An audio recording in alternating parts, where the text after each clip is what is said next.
제가 좋아하는 말씀, 또 기억하고 싶은 말씀이어서 그러는지 설교를 준비하다 보니까 설교 이 장수가 20장이 나오더라고요. 그래서 이 20장을 다 할까? 그래서 제가 읽는 데만 90분이 걸리더라고요. 그렇게 해서 이 90분을 하면 이제 더는 안 시키시겠지, 그런 생각도 하다가 약간 줄여서 될 수 있으면 곁다리로 가지 말고 있는 것대로 읽자. 시작하겠습니다. 은혜인 줄 믿으시고. 언젠가 어느 가정의 이야기를 읽은 적이 있습니다. 그 부부는 처음부터 서로 성격이 워낙 맞지 않아 늘 티격태격하기 일쑤였습니다. 아이들을 키울 때는 그래도 좀 나은 편이었지만 아이들이 장성한 후 둘만의 시간이 많아지자 걸핏하면 말다툼하는 일이 많아졌습니다.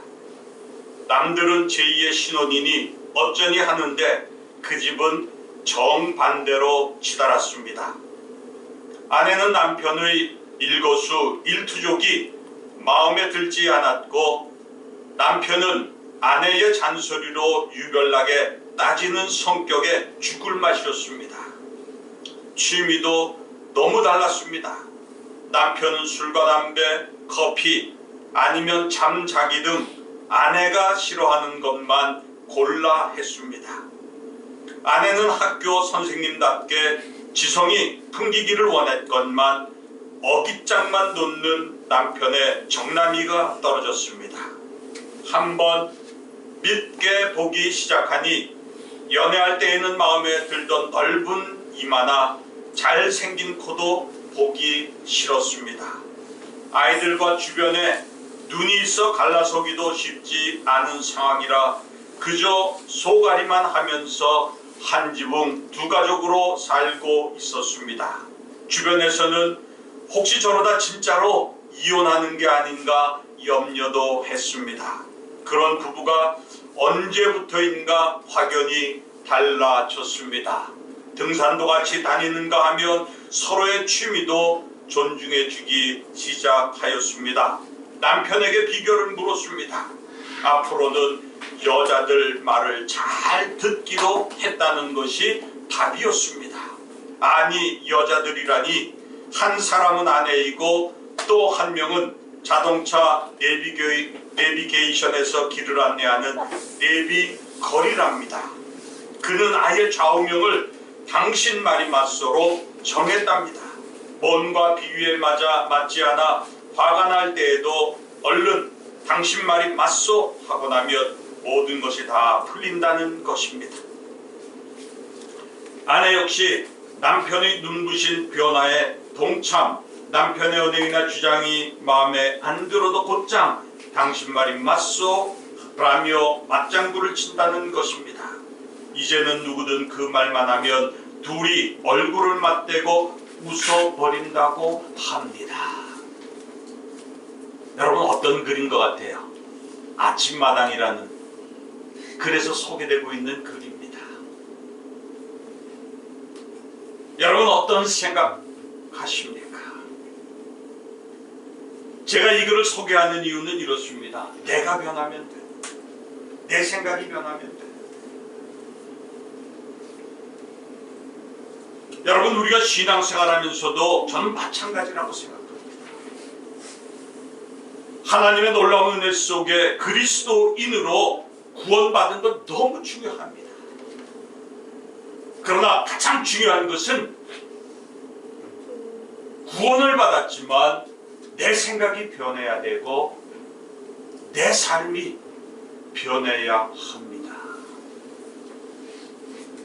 오늘 본문 말씀은 하나님의 은혜로 택함받은 백성들이 혼탁한 세상에서 어떻게 살 것인지, 어떠한 사람이 되어야 할 것인지에 대해 깊은 권면을 주고 있습니다. 무엇보다도 사도 바울은 어려운 상황 가운데 믿음을 지키고 있는 골로새 교인들에게 우리가 받은 은혜에 대해 깨닫게 해줍니다. 우리가 어떤 은혜를 받았는지, 우리가 어떻게 하나님의 거룩한 자녀가 되었는지. 그래서 오늘 본문 말씀에 보면 그러므로부터 시작하여 그들이 얼마나 특별한 존재들인지, 그리고 그러한 그들이 어떠한 삶을 살아내야 하는지 명령문으로 권면하고 있습니다. 우리가 말씀을 읽었습니다만 그 명령들이 무엇입니까? 12절에서 15절 말씀에 보면 그 명령이 대체적으로 대개 한 5가지 정도 됩니다. 첫째 명령이 무엇이겠어요? 첫째 명령은 12절에 보면 이렇게 명령하고 있습니다. 우리 한번 같이 보실까요? 12절 시작. 그러므로 너희는 하나님이 택하사 거룩하고 사랑받는 자처럼 긍휼과 자비와 겸손과 온유와 오래 참음을 옷 입고. 여러분, 여기 5가지 덕목이 소개되고 있습니다.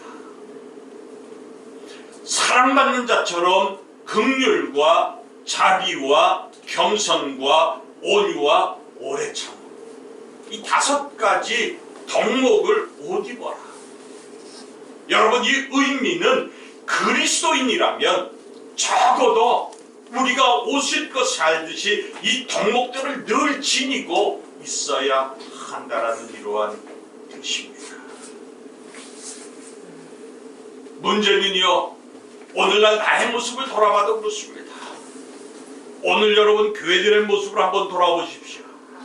신앙생활하는 우리 전체를 한번 돌아보면서 과연 이러한 덕목으로 옷을 입고 사는 이러한 모습입니까?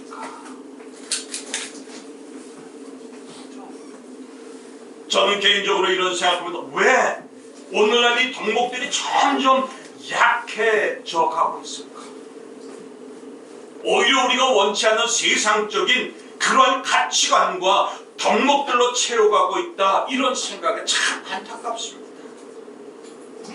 적어도 그리스도인들이라면 세상이 아무리 자기 잘난 맛에 살고 자기 자랑으로 살지만 우리는 늘 겸손해야 합니다. 우리는 긍휼과 자비의 마음이 있어야 합니다. 좀 참을 줄 알아야 되고 좀 더 낮아지고 온유할 수 있어야 합니다. 우리가 이것을 버린다면, 우리가 이러한 덕목으로 약해진다면 아무리 예수님의 보혈로 세워진 공동체라 할지라도 허물어질 수밖에 없습니다. 기술 문명의 발달로 우리가 사는 현대사회는 수많은 문명의 이기와 함께 삶의 편리성과 윤택함을 누리게 되었지만 비인간화, 생태계 파괴, 생명 병시 등 새로운 위기를 양산하고 있습니다. 특히 개인주의 발달로 공동체성과 도덕성이 상실되고 전통적인 가치관들이 흔들리게 되었습니다. 교회도 여기에 편승이 되어지는 것 같아요. 그래서 주님께서 분명히 너희들이 옷 입고 살아야 할 덕목으로 이 5가지를 우리에게 제시하고 있습니다만, 오늘 여러분 말씀을 한번 보십시오. 5절 말씀에 보면 오히려 우리가 지녀야 할 이 덕목보다는 우리가 벗어버려야 할 이 덕목으로 더 우리가 무장되어진 이 모습이 아닐까, 이런 생각이 드는 거예요. 5절 말씀을 좀 한번 같이 보실까요? 시작. 그러므로 땅에 있는 지체를 죽이라. 곧 음란과 부정과 사욕과 악한 정욕과 탐심이니 탐심은 우상 숭배니라. 여기 몇 가지예요? 음란, 부정, 사욕, 악한 정욕, 탐심. 5가지. 너희들이 옷 입고 살아야 한다라는 이 5가지 덕목은 긍휼과 자비, 겸손, 온유, 오래 참음. 근데 우리는요, 이것을 옷 입고 사는 모습이 아니라 오히려 버려야 할 이것들로 점점 채워져가는 안타까운 이러한 모습이 아닐까. 그래서 3절 말씀을 다 읽지 않았습니다만 이러한 요소들로 인해 우리는 분노합니다. 우리는 악의를 품고 삽니다. 비방하며 삽니다. 입에 거짓말을 정말 부끄러움을 아무렇지도 않게 달고 삽니다.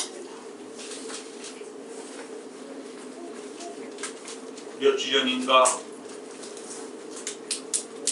우리 이제 그 전체적 노인정에 제가 이래봬도 우리 노인 그 구례동 전체 600명의 노인 거기에 감사거든요. 그래서 회의를 하면서 돈이 이렇게 있는데 이 돈 가지고 무엇을 할까요? 그래갖고서는 마스크를 그럼 한 5,000장 사가지고 요새 노인들을 나눠줍시다. 그래서 마스크를 사는 일을 뭐라 그러나 거기도 이제 목사님이셨고 그러니까 발이 넓으니까 그 업체를 선정을 해서 좀 구매해 주세요. 그리고 저한테. 그래서 어떤 분을 만났어요. 마스크 판대는 분. 그분이 이런 얘기하세요. 저보러 혹시 장로님이세요? 그래요. 그래서 아닌데 왜요? 그랬더니 장로님이랑 거래를 안 하대요. 그 왜 그래요? 그랬더니 제가 장로님이라고 한 사람한테 해가지고 사기를 몇 번 당했는지 모른다는 거예요. 그래서 제가 그랬어요. 저는 장로는 아니고 목사인데요.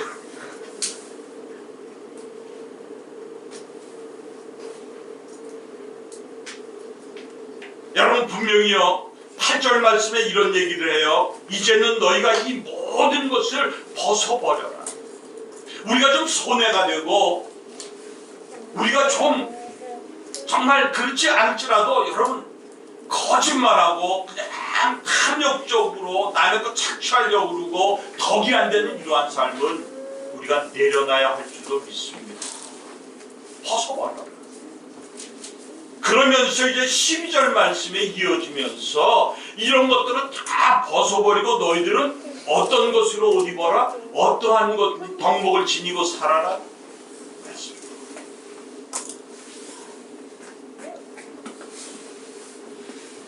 얼마 전에 읽었던 책 중에 은혜의 방식이라는 이러한 책이 하나 있었어요. 청교도 목사님이 지으신 책인데 존 플라벨이라는 이러한 목사님의 책. 근데 그 책에 보니까 이런 얘기가 있어요. 하나님이 한 영혼을 채우시려 할 때에는 먼저 그것을 비우신다. 하나님이 한 영혼을 부유하게 하시려고 할 때에는 먼저 그것을 가난하게 하신다. 하나님이 한 영혼을 높이시려 할 때는 먼저 그것으로 하여금 자신의 비참과 결핍과 물을 느끼게 하신다. 오늘 우리에게 제시하고 계신 이 덕목, 긍휼과 자비와 겸손과 온유와 오래 참. 어찌 보면요 우리가 신앙생활 하면서 끊임없이 듣는 이러한 말씀이에요. 강론적으로 오래 참음이 뭐냐, 온유가 뭐냐, 겸손이 뭐냐, 사랑이 뭐냐, 자비가 뭐냐. 그거를 제가 이렇게 적어서 뽑아보니까 그게 한 5장은 되더라고요. 근데 그것이 중요한 것이 아니라 저는 이런 생각하는 거예요. 좀 우리 기독교인도 우리가 신앙 좀 처절하게 이 덕목 가지고 좀 씨름하면서 그렇게 좀 살아냈으면 하는 이러한 정말 바람을 받습니다. 제 선배 곧저 대학교 선배신데 어떻게 만나다 보니까 이분이 저보다도 늦게 신학을 했어요. 저보다 한참 위시고 근데 이분이 신학을 다 한 다음에 편지가 하나 왔는데 자기 선교사로 갔대. 어디 이렇게 파라과이 선교사로 가시고. 근데 이분이 그 보낸 선교 편지 중에 하나 이런 게 있어요. 자기가 파라과이 선교사로 가서 거기에 가장 유명한 교회를 방문한 적이 있는데 그 교회는요 들어가는 문이 없더래요. 너무 유명한 교회라서 모든 사람들이 다 그 교회에 들어가고 싶어 하는데 그 교회는 문이 없다고. 아주 그 교회에 들어가는 유일한 방법은 뭐냐? 기어 들어가야 한대. 아주 엎드려가지고 그냥 기어 들어가야. 그 교회 이름은 겸손의 교회입니다. 겸손해야 되는데 좀 낮아져야 되는데. 그러던 차에 저희 연에 저기 그 대방동 쪽에 가니까 보람의 열린 교회라는 교회 한번 제가 설교하러 간 적이 있습니다. 그 담임 목사님이 유경수 목사님이신데 그 교회를 가니 그 목사님이 그 예배당에 들어가면서 목사님 저희는 들어갈 때 이 정문으로 안 들어가고 이쪽 문으로 들어갑니다. 그래서 이 교회 본당 들어가는 문을 예배 시작할 때는 다 잠궈놓고 나갈 때는 열지만 잠궈놓고 옆에 쪽문만 열어놓고 이 쪽문이 작아요. 그래서 그 문을 들어가려면 누구든지 다 이렇게 들어가요.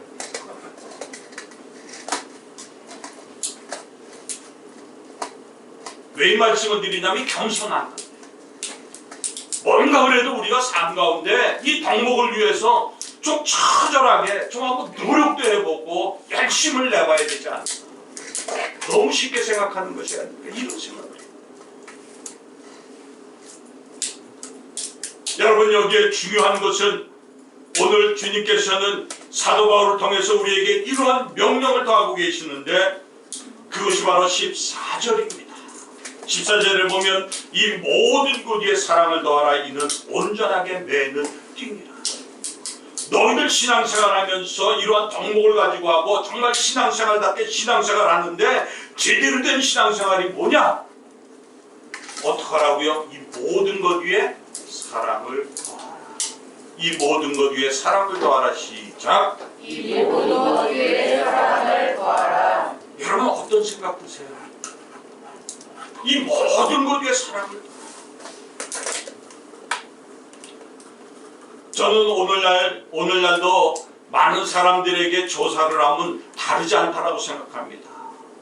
몇 년 됐습니다만 어느 매체가 조사한 보고에 의하면요 많은 사람들이 뭐라고 하냐면 교회는 싫다는 거예요.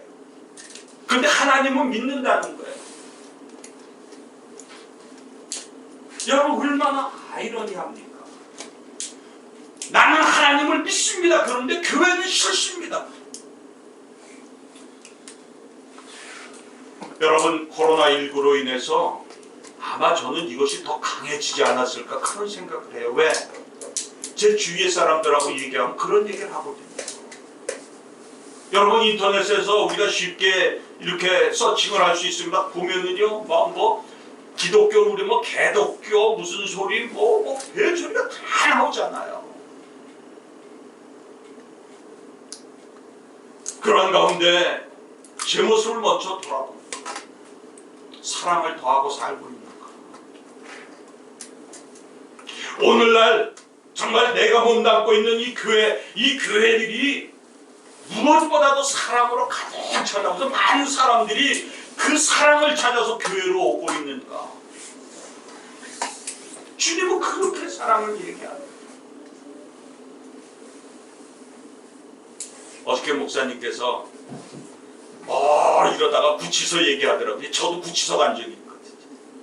저는 사업하다가 부도를 내가지고 그래서 구치소 잠깐 간 적이 있었어요. 제 방에는 이제 경제사범들이라서 28명이 있는데 그 전도사 시절에 들어갔어요. 그때 또 그 깜빵장이 안수 집사래요.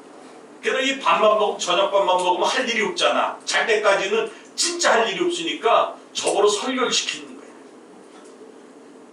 그러니까 전도사가 뭘 알아요? 그래도 그냥 열심히 그 말씀을 보고 그냥 그 광장에 명령을 해서 졸든 같은 거 다 들으라는 거예요. 열심히. 근데 그 중에 은혜 받은 사람이 하나 있는데 중이 받았어요.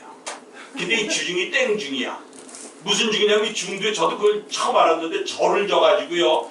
유명한 주지를 갖다가 데다 중을 갖다 놓고 막 이렇게 되면 프레미엄 붙여서 팔고 그러다가 이제 그게 사기죄로 걸려서 들어온 그러한 땡중인데 여하튼 그 중이 은혜를 받고 그게 또 2년이 돼갖고 그 사람이 하는 절에 가서 제가 강의를 하게 됐어요. 초청받은 하더라고요.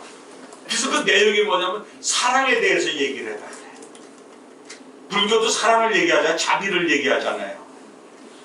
그래서 이제 사랑을 잘 얘기를 했어요. 그랬더니요 그들이 더 그냥 막 은혜를 받고 그 봉투를 하나 주더라고요. 근데 100만 원이 들었어. 그래서 이제 이렇게 보니까 조명가 이렇게 봤더니 그랬더니 굉장히 많이. 보통 우리 교회는 한 20만 원, 10만 원, 뭐 큰 교회는 뭐 30만 원, 50만 원, 100만 원 됐는데 이렇게 보고 내가 이러니까 이 사람은 내가 눈치 보고 이렇게 봉투를 하나 또 주더라고. 그래서 한 200만 원 받아 갖고 왔어. 근데 그 중도 뭐라 그러냐면 이런 얘기하는 거예요. 기독교에서 얘기하는 자기는 사랑이 어떤 사랑? 여러분 우리 기독교의 사랑은 어떤 사랑이에요? 주는 사랑이에요. 그렇잖아요. 여러분 비우는 거 아닙니다. 우리 채우는 거잖아요. 주님이 이런 얘기가 내가 너희를 사랑한 것 같이 너희도 사랑하라. 내가 너를 위해 생명을 줬으니 너도 가서 그 이웃들에게 생명을 주라는 거 아닙니까? 그리고 주님이 우리에게 생명을 챙겨주시죠. 그냥 세상 사람이 얘기하는 사랑, I love you, 그리고 뭐 사랑한다, 뭐 한다. 우리는 그 정도가 아니잖아요. 내 생명까지도 줄 수 있어야 되잖아요.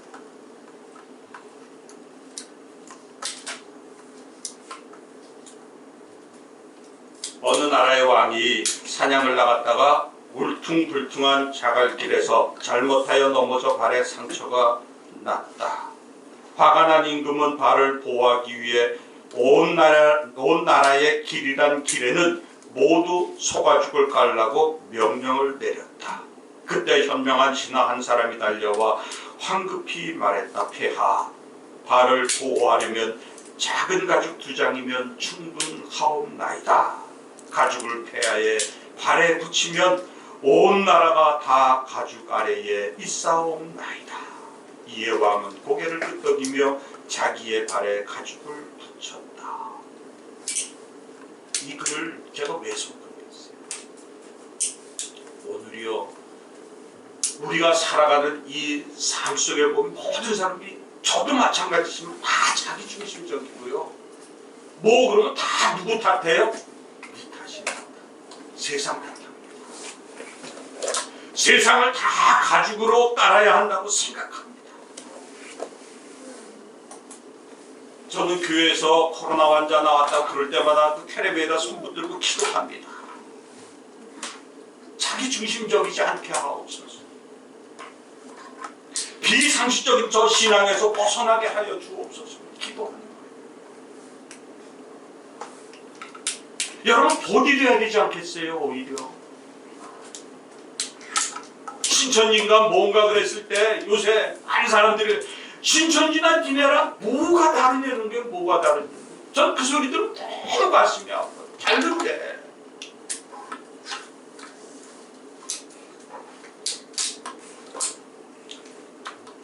기독교인이라면 적어도 우리 먼저가 변화돼야 합니다. 내 내면 전체에 긍휼과 자비와 겸손과 온유와 오래 참은 등을 옷 입고 용납하며 용서하며 나의 삶 가운데는 뭐가 나타나야 돼요? 사랑이 나타나야 돼요. 내 생명까지도 줄 수 있고 내 희생적인 이 모습이 보여야 할 때라고 생각되어집니다. 여기에 주님께서 하나 더 추가하고 계신 명령이 있습니다. 15절 말씀입니다. 그리스도의 평강이 너희 마음을 주장하게 하라.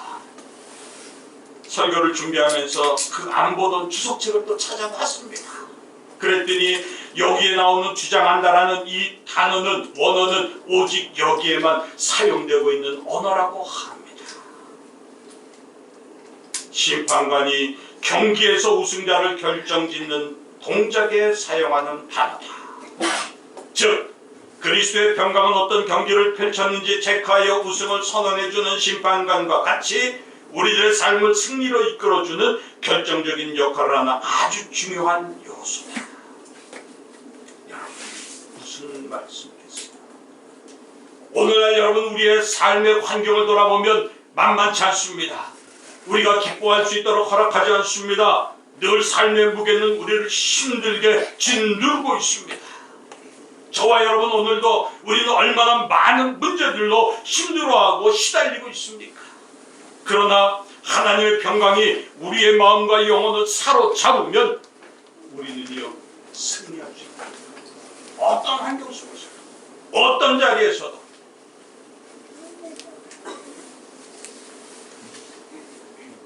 그러므로 명령하고 권면하고 계신 이유가 여기에 있습니다. 명령하고 계신 덕목들로 그저 옷 입고 사니 정말 처절하게 우리의 삶 가운데 사랑을 실천하면서 그리스도께서 주시는 평강으로 우리의 몸과 영혼을 다스리게 하죠. 쉽지 않잖아요. 이게 됩니까? 그런데 오늘 주님께서 전체적으로 이런 결론을 내려주고 계십니다. 이것은 읽어봐야 돼요. 우리가 16절 말씀이요. 16절 말씀 시작. 그리스도의 말씀이 너희 속에 풍성히 거하여. 거기까지 한 번 더 시작. 그리스도의 말씀이 너희 속에 풍성히 거하여. 여러분 이런 거예요. 그리스도의 말씀이 너희 속에 풍성히 거하게 하라. 그러면 상황 끝.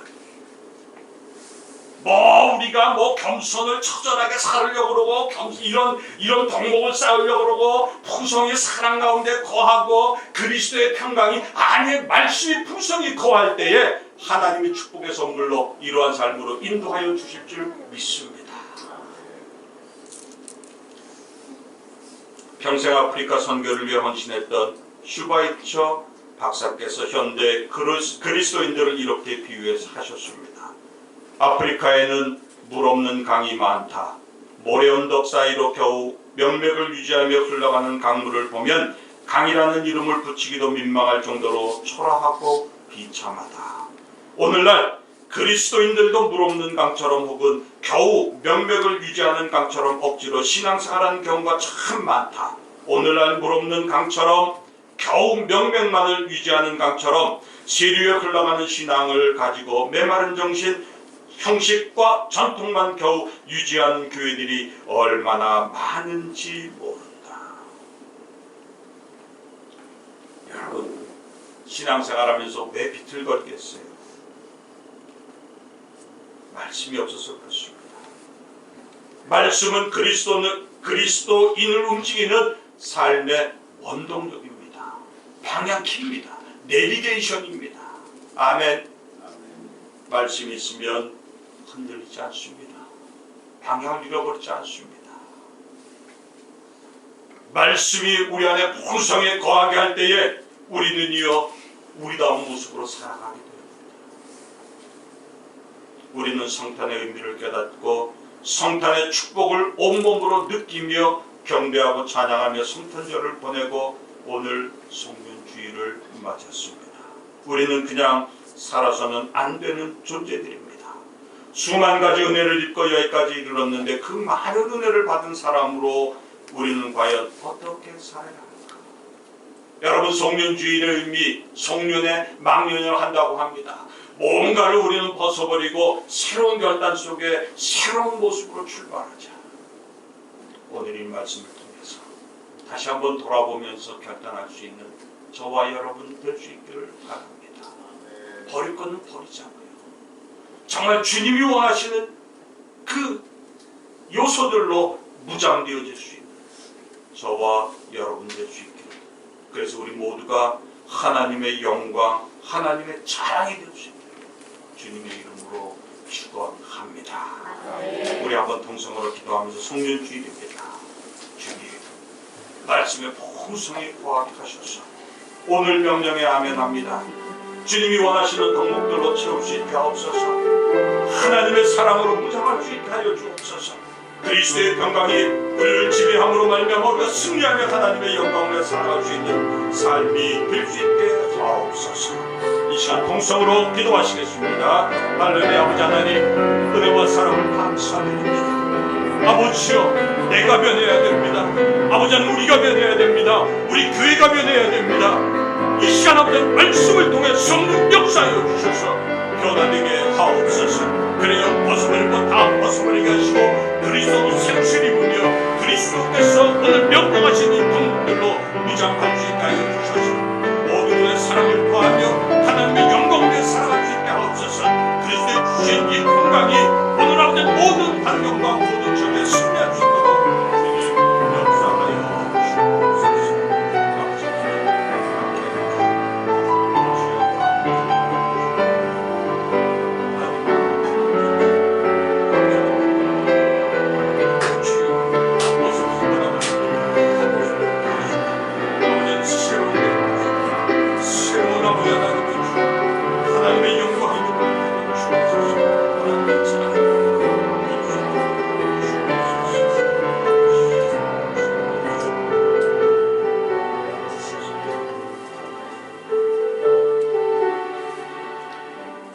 사랑의 아버지 하나님, 아버지 하나님의 자랑이 될 수 있기를 소원합니다. 아버지 하나님이 가장 자랑스럽게 여기는 자녀를 우뚝 설 길을 주님 원합니다. 말씀에 풍성히 고함으로 주님이 명령하신 덕목들로 무장되어질 수 있게 하시고, 정말 우리의 삶 가운데 처절하게 그리스도의 영광이 드러날 수 있도록 사랑을 더하는 이러한 삶이 될 수 있게 하옵소서. 무엇보다도 아버지 하나님, 그리스도의 평강을 선물로 허락하여 주셔서 상황이 어렵습니다. 상황이 정말 처절합니다. 그러나 이러한 가운데에 승리할 수 있게 하여 주옵소서.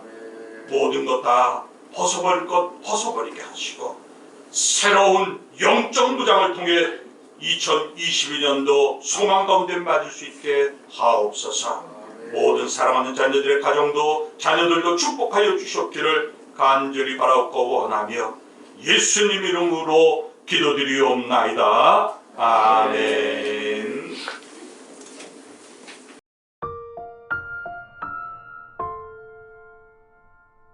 하나님 감사합니다.